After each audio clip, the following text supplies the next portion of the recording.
take projection.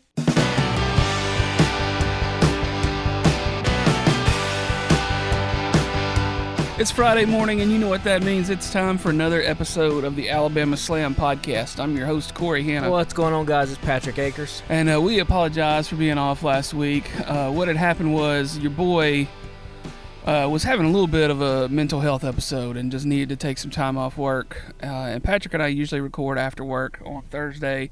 And I took some time off to get my head right and go see some friends, play some music, and just generally do a whole lot of drinking for a few days. So sorry, not sorry. I needed some time off, and the podcast ended up being a victim of that, and I do apologize for that. But we're going to get right back into it this week. It's been a pretty fun week. We probably won't cover anything from Rampage from last Friday night, but there were a little bit of things we want to talk about from Friday Night Smackdown. And of course, we're going to talk about the Bloodline and the Honorary Uso, who was actually deemed Sammy Uso that night. Well, almost, if Jay don't get his act together. if Jay don't start feeling Uso, it's gonna be he gonna be Sammy Uso. What a fucking great segment that was. Yeah. I mean, it's one of the best segments of the year. And you want to talk about the chemistry that all those guys have together. I mean, to me, if you want to rank, like, the best professional wrestlers on the planet right now, I think it's only three guys, and you can put them in any order you want. It's Roman Reigns, it's Sami Zayn, and it's MJF. It's Roman for his presence and his aura as just being, like, he feels like a fucking world champion. Like, his stature, the physique, everything, he just exudes this level of confidence. And then Sami Zayn for just being absolutely hilarious. And being great in the role that he's in. He's just endlessly entertaining. And then MJF for, you know, being a villain who's kind of doing some stuff that we haven't seen villains do in professional wrestling before, you know? So, yeah, but this segment, Friday night, last Friday, where you have Jay and Jimmy and Roman, you know, cracking up, breaking character in front of the camera was just great stuff. And you could kind of, it felt like you could see Sammy kind of, he was teeing up for it. He was teeing up, yeah. He was leaning into it a little bit. He's like, I got one in my pocket right here. I'm gonna let it He's have like, it. I don't think he's been very Uso lately. The best thing, I've watched that segment so many times, the best thing is to just focus, like watch it multiple times and focus on each individual person's reaction, because the first person that breaks is Jimmy in the background. He puts his hand over his mouth because he knows what's coming when it gets quiet. He's like, here comes the fastball, the high heat. And Sammy just delivers it perfectly. I mean, just a great segment. So we know WWE is more scripted than like AEW, so you think that was one he snuck in? Oh, yeah. I think that they maybe, you know, I forget where I read this, and I think I told you this. Like, somebody mentioned that, you know, when they have rehearsals, Sammy will say one thing, but when they get out in front of the cameras, he purposely says something else to try to get them to break. Yeah. And, I mean, he's doing such a great job at it. And the camera work, my God, the camera work was just top-notch for this segment. I don't know who's producing it, but just the zoom in on Roman's face when Jay says he doesn't give a damn about the tribal chief, to the zoom in on Sammy's face when Roman says we're going to call him Sammy Uso, and he looks like a child at Christmas, right? Yeah, the whole, because, you know, Roman was facing away from him, and he says, I don't give a damn about the tribal chief. Yeah. And then you see Sammy's eyes bug out. Yeah, everybody. And Roman is like, motherfucker, what'd you just say? He turns around real slow. Just great. And, you know, I don't know how you don't watch that segment and come away from it thinking, yeah, the WrestleMania main event should be Roman Reigns versus Sami Zayn. Ain't no way it's anything different. I don't know how it does. And if it is, they botched the whole fucking year. In my opinion, I think that's the case. Just because, listen, the Bloodline, you know, they're heels, but they're not heels, right? They're getting chanted. Everyone, the whole fans are doing the acknowledge me thing. So there's only one person on that roster that can get people to boo Roman Reigns again, and that's Sami Zayn. When they do the final turn on Sami Zayn and they kick him out, you are going to have the biggest babyface in wrestling that you've had in probably since Brian Danielson, right, in his run 10 years ago. So I just don't know how that you don't see that as the main event. It's so clear in my eyes that I'm kind of shocked that other people don't think that way. Yeah. But, I mean, I will keep watching this bloodline. You know, Saturday they have coming up Crown Jewel. You know, Roman Reigns versus Logan Paul. I would be absolutely shocked if Logan Paul beats Roman Reigns. I don't foresee that happening. So I think Roman's going to carry this thing till WrestleMania.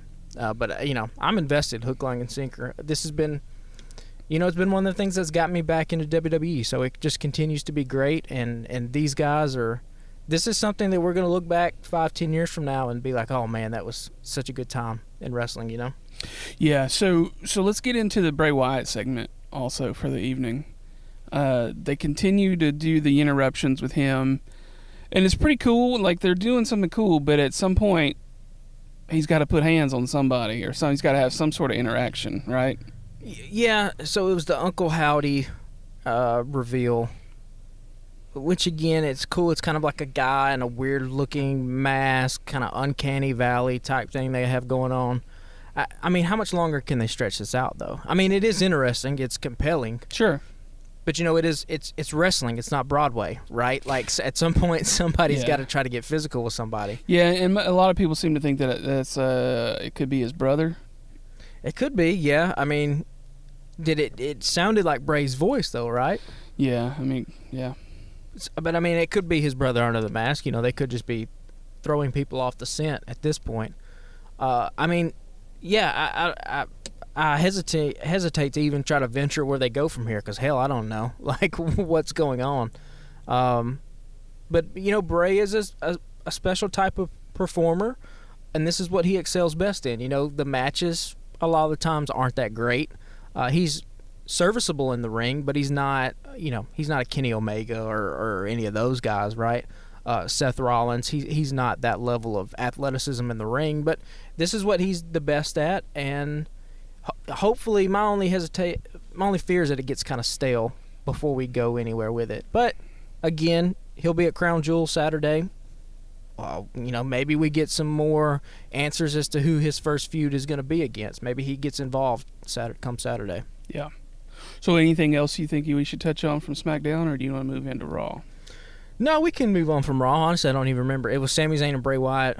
They got the Rey Mysterio stuff going with Gunther. That's kind of cool. I think Gunther smacked the shit out of him backstage. That dude's Gunther's a fucking stud. Yeah. I love that guy a lot. But yeah, we can move on to Raw. Did you watch Raw at all? No. There's only a handful of things. I think Seth Rollins and Austin Theory kind of tore the house down for 15 minutes. You know, Austin Theory has this Money in the Bank, but they've kind of just emasculated him. He's kind of like a goofball. Yeah. But the dude can fucking go in the ring. And I think part of that, I wonder, is like if they're just trying to get his attitude right, because I heard he was kind of a jerk off. Oh, is he? See, I haven't heard about that. I mean, there's no doubt his talent in the ring. And he looks like $1 million, and I think he's only 25, 26, so... I mean, shit, if I looked like that and was making that kind of money at 24, 25, fuck it, I'd probably be kind of a dickhead too, you know? It comes with the territory. But he's good in the ring, so I don't know what they'll... You know, he's still got the Money in the Bank briefcase. It's still lingering out there. I don't know if somebody beats him and takes it from him or if he cashes in unsuccessfully or what, but they tore the house down. This JBL, Baron Corbin thing, just, it doesn't work for me whatsoever. I really like JBL. I think he's a good heel. But him coming out and running down millennials and Gen Z as being the problem with America, and then having Baron Corbin come out in his outfit, which is exactly like a Gen Z millennial outfit, like with the extravagant sort of thing, get up that he's got going on, it's just a mishmash that doesn't work. Like, logically, it doesn't make sense. Like, JBL would hate this guy too. But Baron Corbin has some talent. They're trying to do something with him. Okay, well, I mean, we'll see how this goes. We got another Roman Reigns promo on Monday Night Raw. Oh, shit. Where The Miz came out and did some things, and he knocked The Miz out. But his promo walking back up the ramp, you want to talk about why this dude is a stud. I mean, he gave you 35 seconds where he's looking into the camera, and it's like some Muhammad Ali type heavyweight boxer stuff. You know, that line of, I'm tired of being humble. I'm tired of letting people think they got a chance. I run this, all of it. Like, that's great. Absolutely great stuff.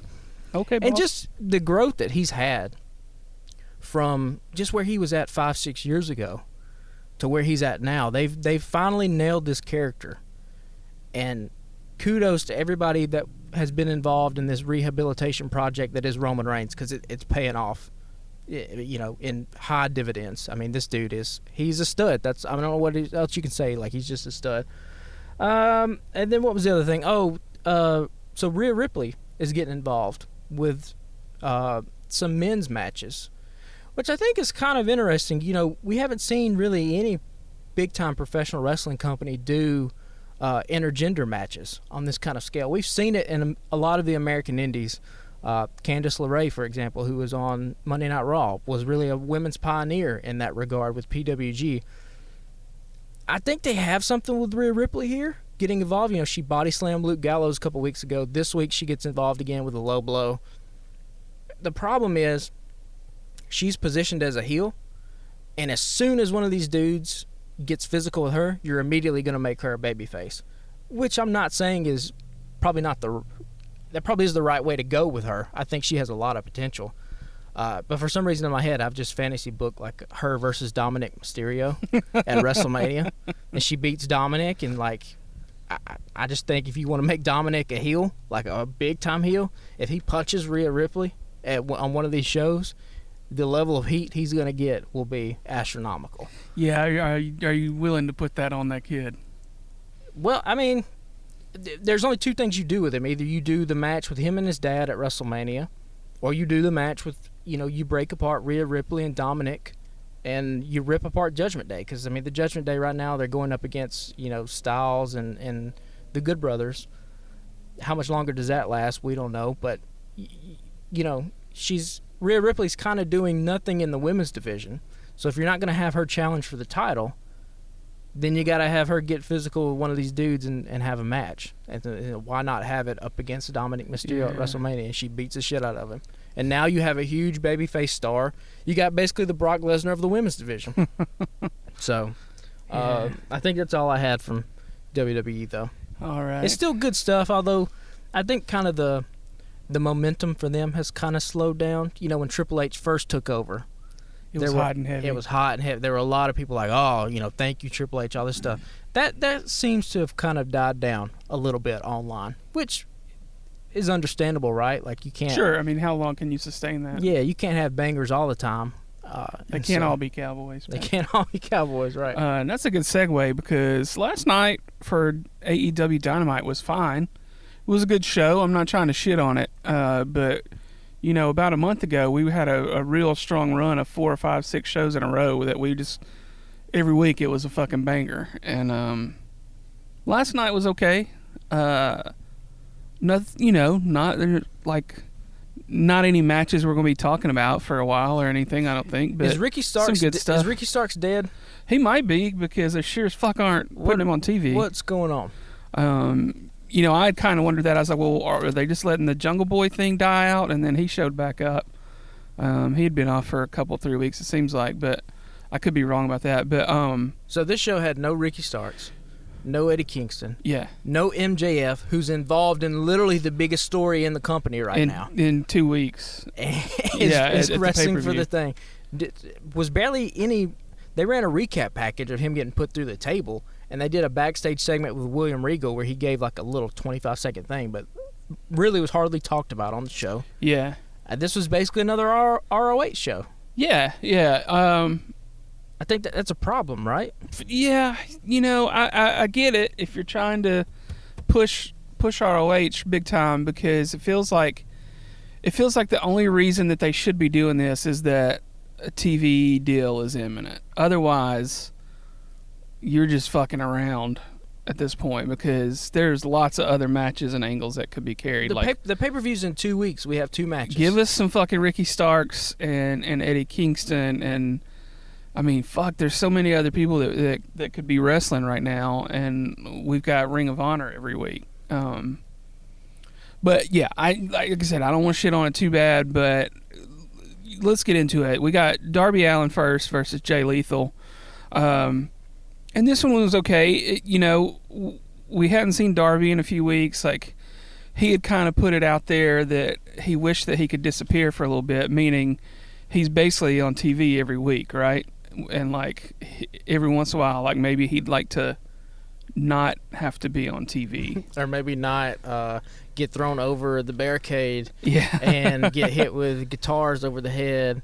So I wrote down. The match was fine, by the way. Yeah, You I know, mean- people know how I feel about Jay Lethal, and we'll talk about what happened after the match with Double J coming in.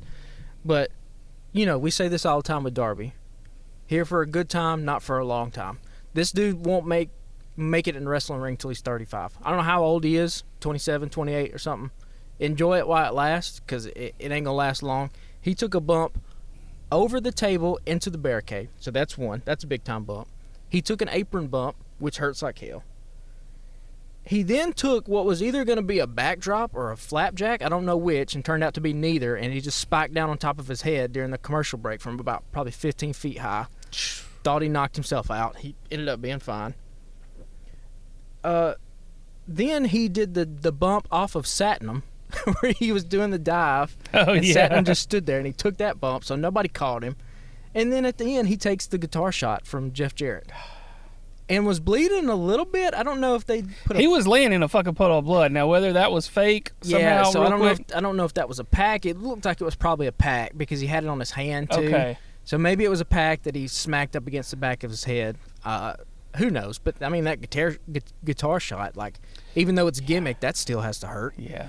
Uh, Yeah, because you're gonna get hit. Like, it's gonna break over your head, but it's gonna Yeah. something's gonna scratch you on the goddamn face or the chest or the back of the head. So there's loose parts flying around, right? yeah, and so, I mean, yeah, Darby needs some time off. I like him a lot, and I've Yeah. said before, like, if I was 13 or 14, he'd by far be my favorite wrestler. Oh yeah, I mean, there's a lot of love for Darby. I mean, I don't think Darby's fucking great, but Yeah.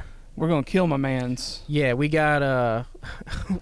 I think somebody needs to get in his ear and just be like, "Hey, we don't have to do this all the time. Yeah. Okay, we can save it a little bit for a pay per view." But those are 4 or 5 big time bumps. Yeah. And like that'll add up quickly. Your bump card's only got so much in it. Right. Obviously, the big thing out of this though was Jeff Jarrett. Yeah, and I saw a lot of negativity online last night about why this. And then somebody else ran down a list of all the companies that he's worked for in the last year. Oh, he's getting that bag this year. Yeah, and they're like, "Hey, this is pretty impressive." And then people were talking about him carrying the Ric Flair last match and stuff like that. And I don't know much about Jeff Jarrett. I remember when I was watching WWE a few years ago, he came back in and did a match or two, and I was like, "Who's this dude?" And then I've learned a little bit more about him over the last year or so, but not much. But I mean, I knew instantly when he's standing there. I was like, "Oh, it's Jeff Jarrett." And then obviously he had a guitar, so that was helpful. But I mean, dude is still fucking ripped, Yeah. and he's still really good with a microphone. Yeah, and I'm gonna hold out before I come down one way or the other on this.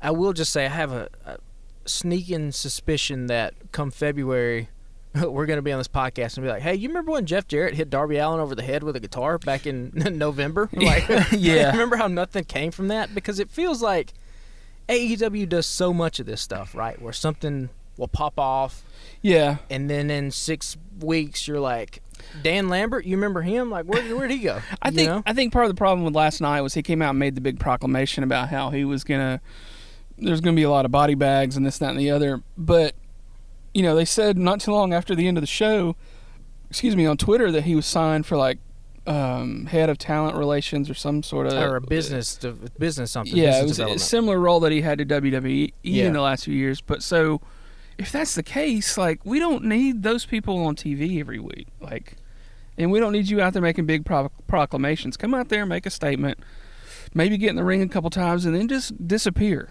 and do your job. Right? We got too many other fucking people that can be wrestling every week. Yeah, I mean, if they do something interesting with it, though, like it'll be cool. Yeah, I would like to see Jay Lethal have a more prominent spot in the company. But my thing is, see, Jeff Jarrett did his little promo last night. Basically, in so many words, he was like, "I'm going to exert my will on AEW in this roster." Well, that's the same exact story that we're trying to tell with the Firm. Yeah. That's the same exact story that we're trying to tell with the Blackpool Combat Club to some extent. Like, it's the same story that all these things are having. Yeah. And so once again, our AEW Needs Writers litigation folder had some more stacks put in it last night because there's a lot of just sameness that happens on this show quite a bit.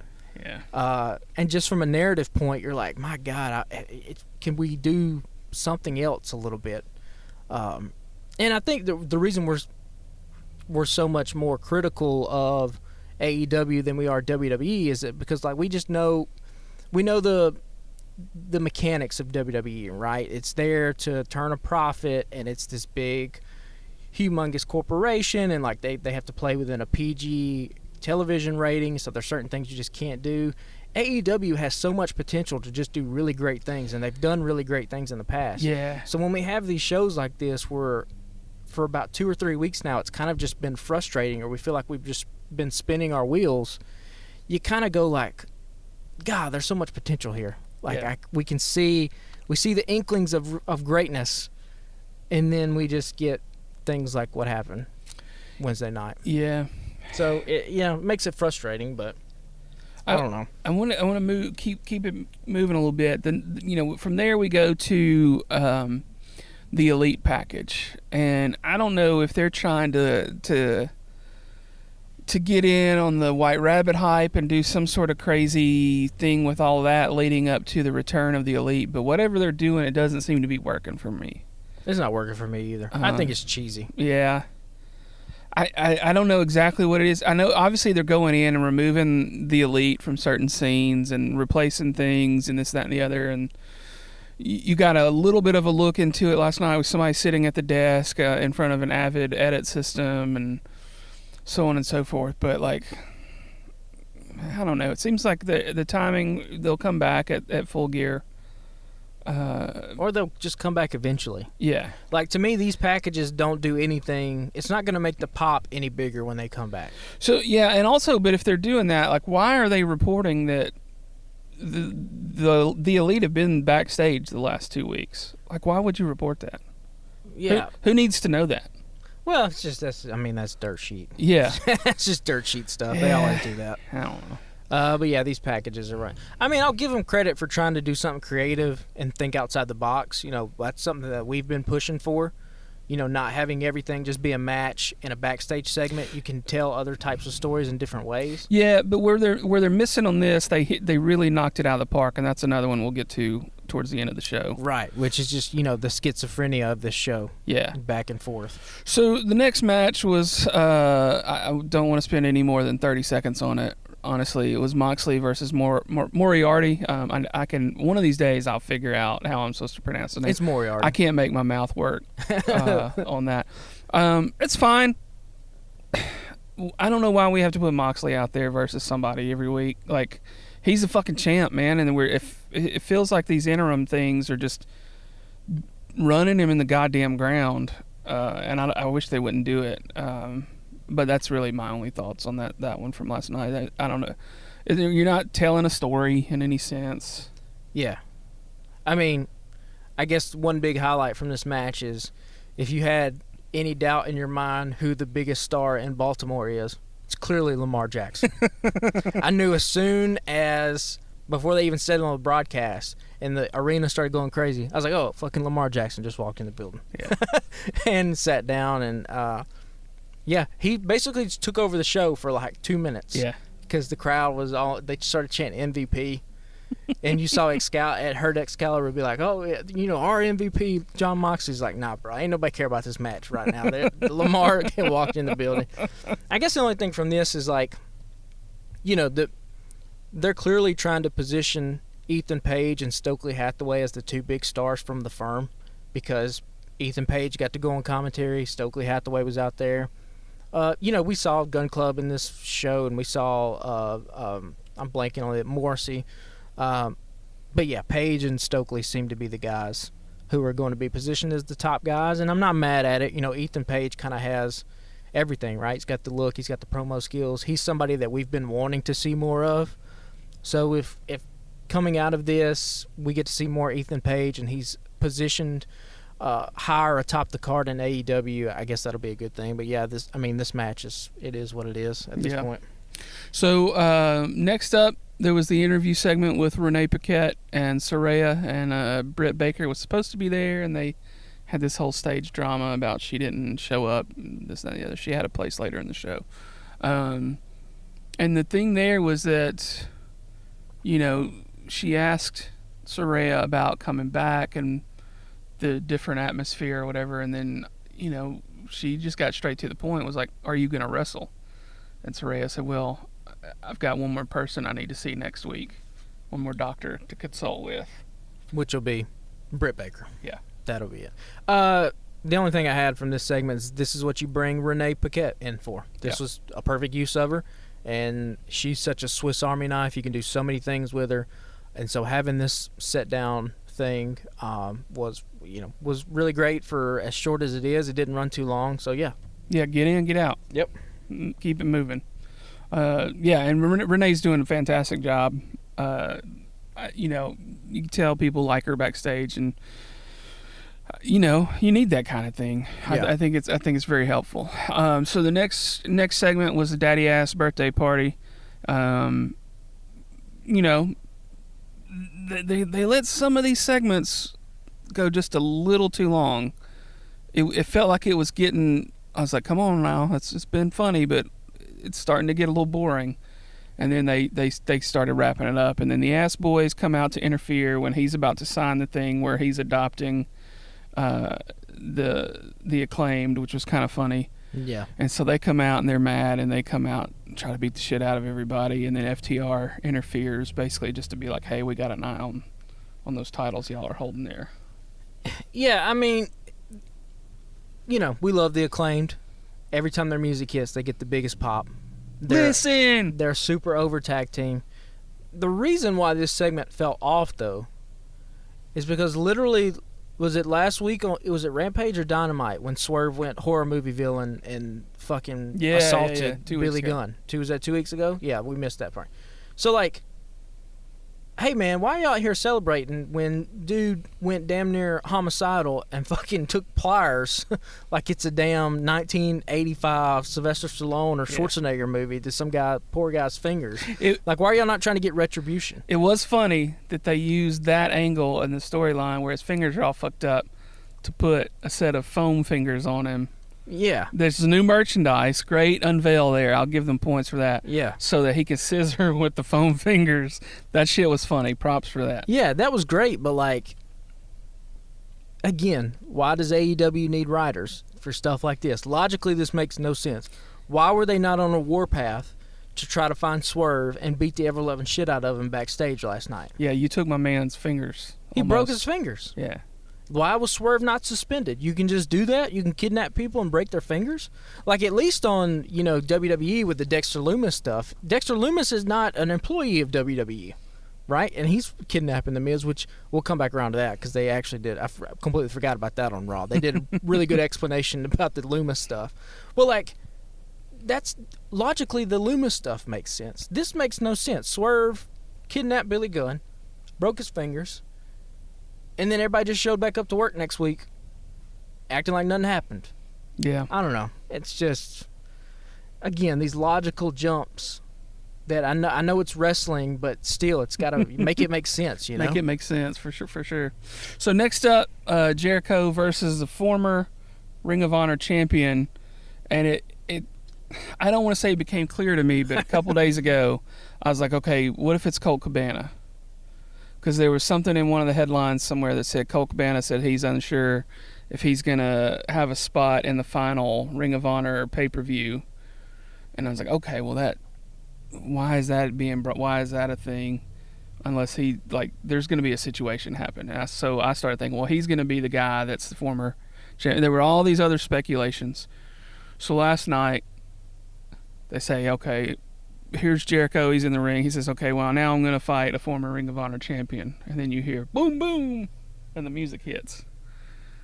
And the crowd went pretty nuts. They were all chanting, welcome back, welcome back. I had a big fucking shit-eating grin on my face. I was like, this is good. And he's in full boom, boom gear, right? I loved it. I thought it was great that they brought him back, and it was a nice fuck you to Punk, I thought. Well, yeah, they might as well have just ran a full screen graphic that said "Fuck you, CM Punk" right before this match. Yeah, you ain't coming back. Yeah, when his music hit and he came out, I started just laughing my ass off. Because Chris Jericho probably had something to do with this, right? The reports came out that Jericho approached Punk right after the brawl out and was like, "You're a cancer to this locker room." 2 weeks ago in a promo, he referenced, like, "This is my locker room. Nobody's going to take it away from me." So Jericho clearly has Tony Khan's ear. And I bet he was like, "Hey, just bring back Colt Cabana and put him in the ring with me." Because Colt goes from not having a match at all to wrestling one of the top 5 biggest stars in that company. Maybe top 2 biggest stars, depending on how you want to look at it. So, yeah, if this is not a fuck you to CM Punk, I don't know what it is. At one point, I thought, wouldn't it be awesome if they put this belt on him? Oh, I never thought they were going to do that. I mean, I didn't think it seriously, but I was like, how cool would it be? If they did do that, then that would be the biggest fuck you to CM Punk of all time. But I guess, there's only one way to read what happened last night, and that is that all this stuff that CM Punk said about him having nothing to do with Colt Cabana not working in AEW and that he didn't give a shit where he worked and yada, yada, yada, all that had to be horse shit, right? Yeah, I mean, come on. We're not fucking stupid. Yeah, there's no other way to read what happened on Wednesday. Yeah. Punk leaves, or Punk is there, Colt's nowhere to be found. Punk leaves, Colt Cabana comes back. Therefore, the reason Colt Cabana wasn't there was because of CM Punk. Yeah. So, and it was a good match, and they should do something with Colt Cabana now. You've got a real interesting story you can tell here. Yeah, like, do you put him back with the Dark Order? And I don't think you do, because then he's just kind of part of a thing that. Yeah. I don't know. I think there's something. I think he could help carry Ring of Honor at one point. Like, if it feels like Ring of Honor is about to happen again for real, and like, yeah, man, put one of those belts on him, man. Fucking give him some glory. They need to have shirts made that says, "I'm friends with Scott Colton." If anybody out there has a hookup with AEW, listen to me. This was an instant bestseller shirt. "I'm friends with Scott Colton." Just put Colt Cabana's face on there, and you will sell those shirts out immediately. I promise you.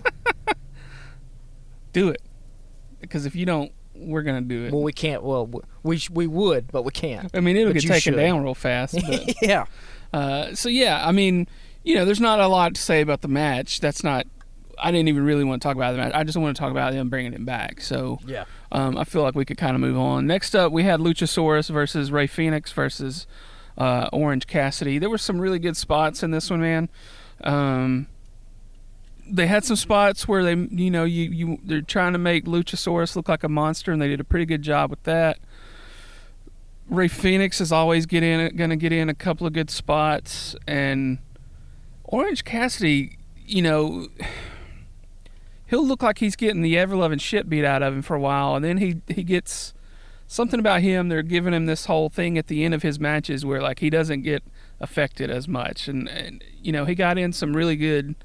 They all got in some really good shit last night. The crossbody from Jungle Boy, where he took out Luchasaurus near the end of the match, was great, because something had to do that, obviously, because neither of these guys are going to pin Luchasaurus. Right. Yeah, right. You got to protect Luchasaurus in this match. Yeah. So that was a really good job of that. He took a few. Jungle Boy took a few steps. Jungle Boy Jack Perry took a few steps back into the tunnel and just hit him like a fucking thunderbolt. Like a middle linebacker. Yeah. Filling the A gap. Yeah, it was awesome. So yeah, I mean, Orange Cassidy gets the win. And then we get a reveal from a mystery. And I don't guess it was mystery because they hit his music and played his video from New Japan Pro Wrestling. Is it Shibata? Yeah. So he made the save for Cassidy at Forbidden Door and then has kind of gone away. Yeah. And so it looks like they're going to have a match Friday night, which I guarantee you will be a banger of a match. Orange Cassidy is a divisive figure, right, amongst the wrestling community. There are diehard fans, or diehard old school fans, who think he's literally the worst thing to happen to professional wrestling, a la like a Jim Cornette hates Orange Cassidy's guts. And then there are probably people like you and me who think that Orange Cassidy is a fucking star. And if you don't think Cassidy is a star at this point, I don't know what is going to convince you. His music is awesome. You have fans that dress up like him. He sells a ton of merchandise. He's over. Isn't that the whole point of wrestling? Hey, he's fucking good. Yeah, and like, he's never not been a fantastic professional wrestler in the ring. So I don't know, like, the people that are still hung up on Orange Cassidy and are like, oh, this dude is shit, he's not good. I just don't know if they're ever going to be convinced. I'd really like to know if he realized early on that he wasn't going to be good on the microphone, and he was like, I got to have a gimmick to get around this, right? Because he doesn't have to be good on the microphone. No, he has such a unique presentation that, plays with some of the mechanics that we've come to learn about professional wrestling, right? That's why the kicks work. We see the people who do the kicks and are supposed to, with the other wrestlers, those kicks really are supposed to hurt. But for Cassidy, he's playing with the babyface comeback and and all that stuff to psychologically get in people's heads. And I love him carrying the title in the backpack. That's such a unique thing to do there. And then just the fact that he's just like popping up in these things. It was like, hey, I want to wrestle for this. And just like being put in these title matches. It's so great, man. He's so good. They've nailed this character. In the beginning, when he first was in AEW, if you'll remember, they didn't really know what to do with him. They didn't know how to present him correctly. It was a nice slow burn because I didn't know shit about him, but I was interested in it. Yeah. When he started kind of, he was there with the best friends a lot, and they were trying to figure that out. And then he would get in the ring and just do I'm going to kick you, and then just tap you on the shin, and then his hands were in his pockets, and somebody would go to hit him, and he would just dodge, and his hands would still be in his pockets. And I started. They didn't give you too much, and then like his first big match, if I remember correctly, was against Pac on a pay-per-view. It's like a 7-8 minute match. It wasn't long. Pac beat the fuck out of him, but I was like, it was this whole thing of what's it going to look like when they let this guy unleash. And he spent the first few minutes of that match with his fucking hands in his pockets, But I thought it was a nice slow burn and build for that character. I don't know. I don't understand why anybody would hate it. I mean, they've really honed in on what makes him special. I'm sorry you don't like fun. I mean, yeah. But you'll hear old school people all the time. Oh, it's the wrestling business, right? It's a business. It's about selling tickets and selling shirts. Well, fucking Cassidy's selling tickets and selling shirts, and people still don't like him. So, I guess it's just going to be a line in the sand. Either you're with it or you're not, and you'll never come over. So that's unfortunate. So one of the things we talked about earlier was how they're missing the mark with the elite segments, the video packages, and that was a thing that we feel like they could do better on incorporating things like that in the show. Well, they fucking knocked it out of the park with the House of Black segment near the very end. I thought it had kind of gone to commercial, so I wasn't really paying attention. Same here. I was like, oh, this is a cool, what is this? This is another TBS show they're about to debut or something? Yeah, I was looking at my phone, and then I realized 30, 40 seconds in, I was like, wait a minute. Something's happening here. And then I was like, did they say House of Black? And I was like, what is going on? And then you see the flash of Malachi Black. And like, oh, well, he's back, I guess, or soon, will be soon, obviously. At some point. I'm excited. I'm ready for him to come back. Fuck yeah, dude. Hopefully he's gotten all his issues squared away and is ready to come back. Because I think you and I both think he's a really talented performer. Yeah, I feel like, honestly, I felt like the trios titles would have gone to them originally. They're what Death Triangle would have been. Death Triangle got the titles put on them because all the shit that happened at All Out with the backstage brawl. But that I 100% believe if Malachi would have been in the right headspace, that would have been them. Yeah, and I mean, I hope he's had some time to recover and get right. It's a little shocking because when they said time off, I was like, well, and then there's rumors, oh, well, he really wants to go back to WWE and this, that, and the other, and I just expected sometime next year. I was like, because if he's going to take some time off, he's going to take some real time off, and it's probably only been a couple months, right? It hasn't been a long time at all. But I mean, good for him. I hope he's gotten some rest and gotten to kind of, get your mind right, son. But I mean, I would love to see him back in there, and I would love to see the House of Black back on TV. And hopefully this has maybe been a nice little reset.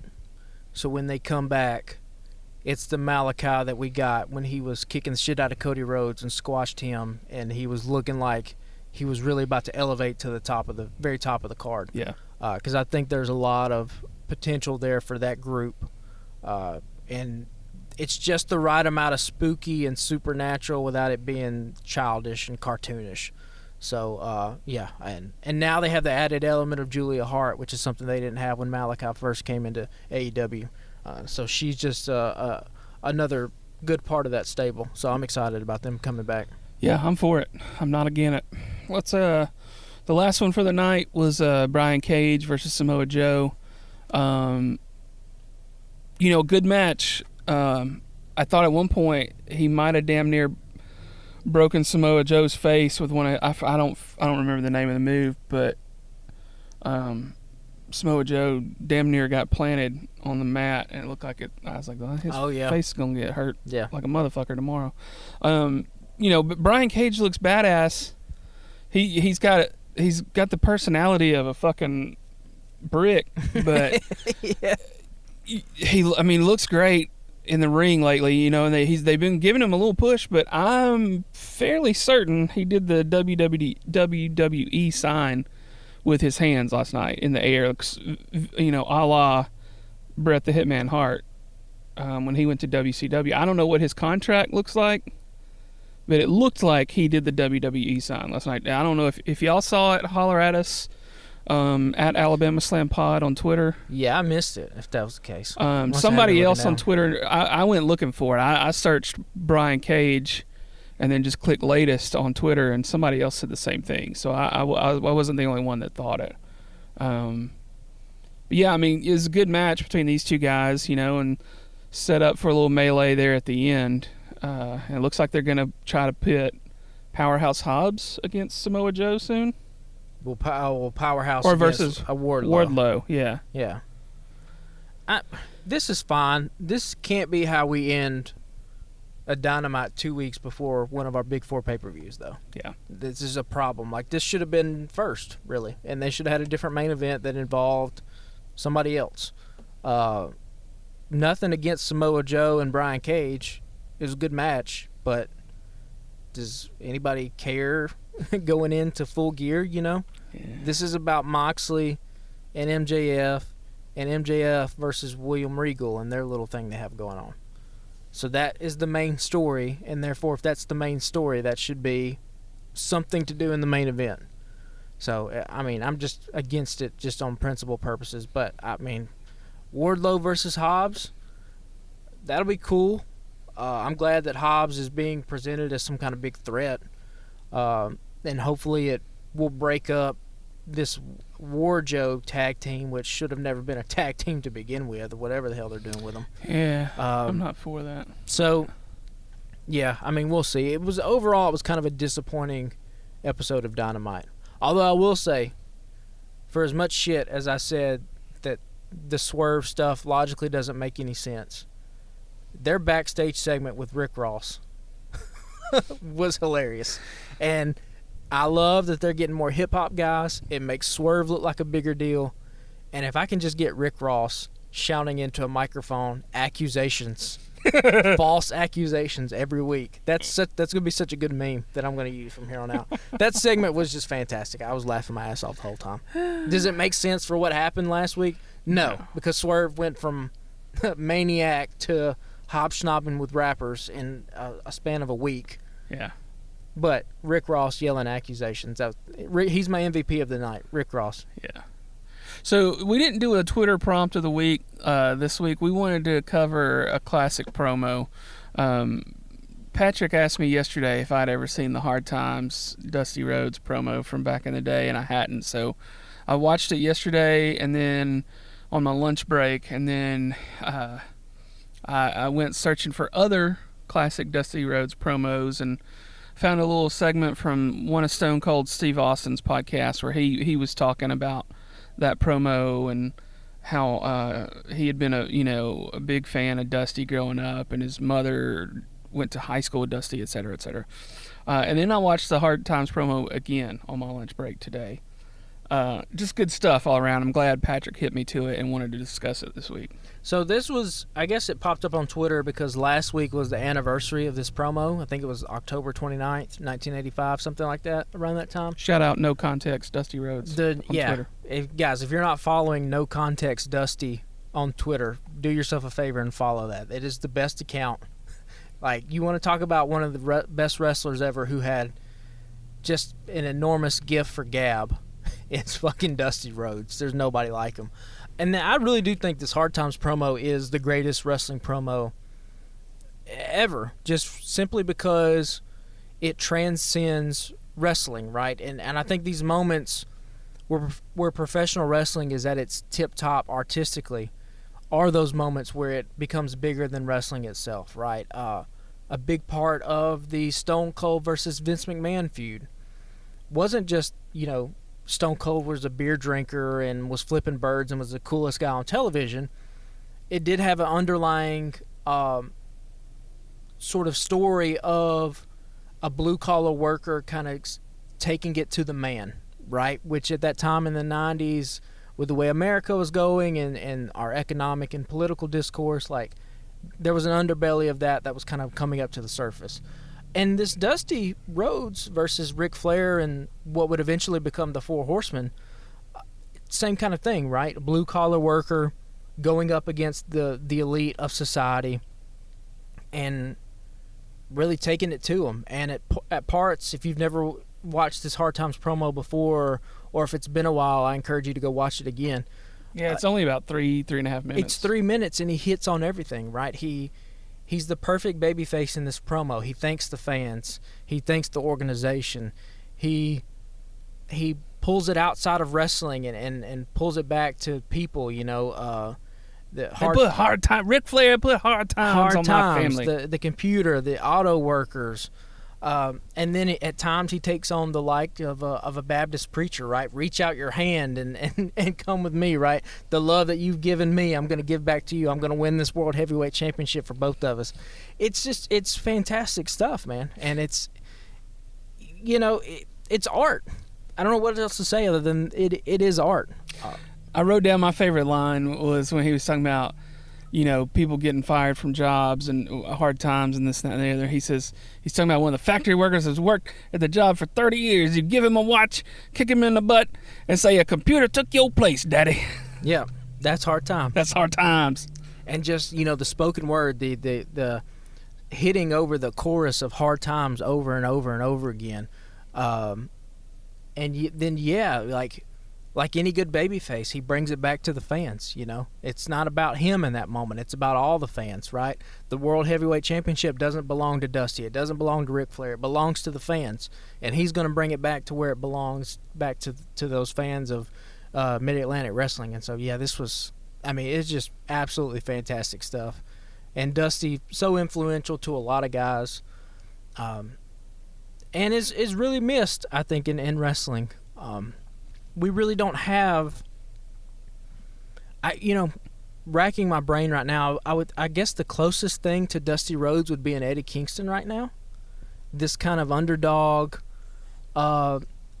blue-collar type persona that doesn't look like an athlete, doesn't look like the modern-day wrestler. Even Dusty mentions that in Hard Time. He said, my belly just a little too big, my hiney just a little too big, but I'm bad, and they know I'm bad.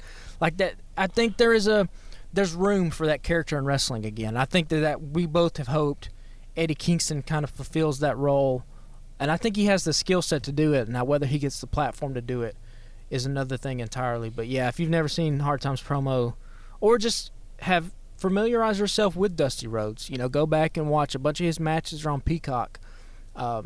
He really ran through the 80s with him versus Flair and the Horsemen was sort of the defining feud for the National Wrestling Alliance in the 80s. And so whether it's their cage match or I think there's a couple bull rope matches in there between him and Arn Anderson, him and Tully.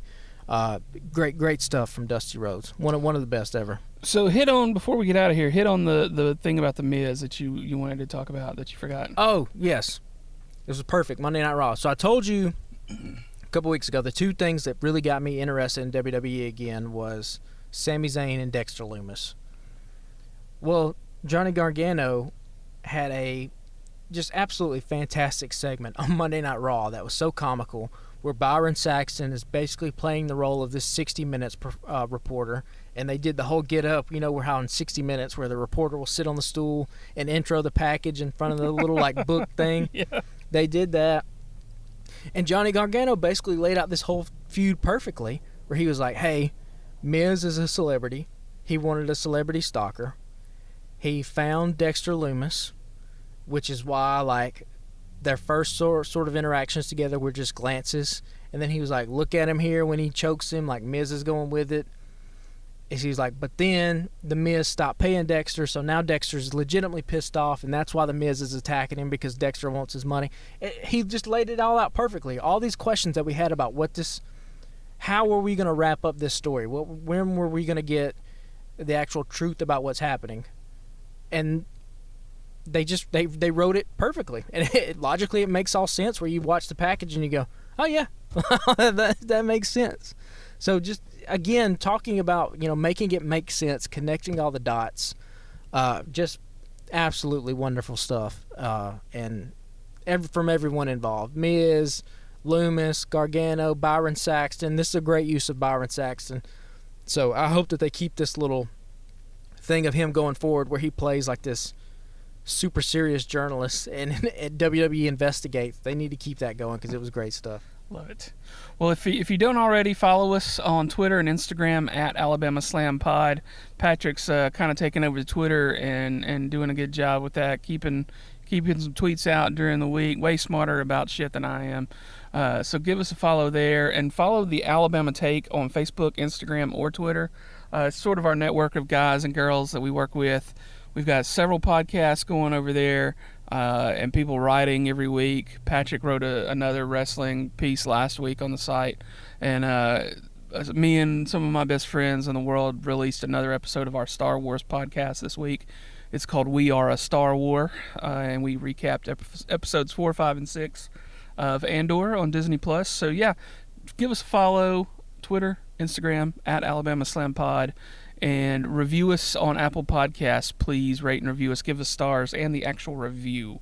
I don't know if I've ever actually said that part before, but type some shit out that you love it, you think it's great, all that shit, and that'll help us move up the ranks in Apple and get more people listening and following along. And we will see you guys again next week. I'm sure we'll touch on Crown Jewel.